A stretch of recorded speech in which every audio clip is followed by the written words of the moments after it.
তুমি সে যে আমার পেটে থেকেও ছিলে বুকে।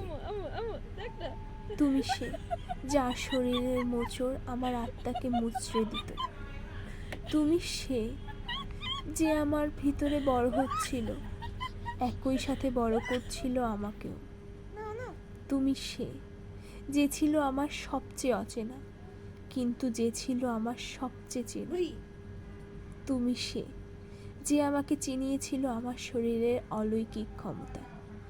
তুমি সে যে আমার হৃৎস্পন্দন বাড়িয়ে দিত নিজেই হৃৎস্পন্দন হয়ে। তুমি সে যার প্রত্যেক কান্নায় আমার মৃত্যু হতো।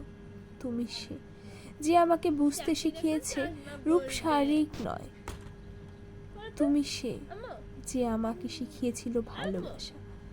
তুমি সে যে প্রথম আমার চোখে চোখ রেখে ডেকেছিল মা, এবং আমার পূর্ণ জন্ম হয়েছিল। তুমিই সে যে আমাকে পাল্টে দিয়েছে চিরতরে আমার প্রথম সন্তান।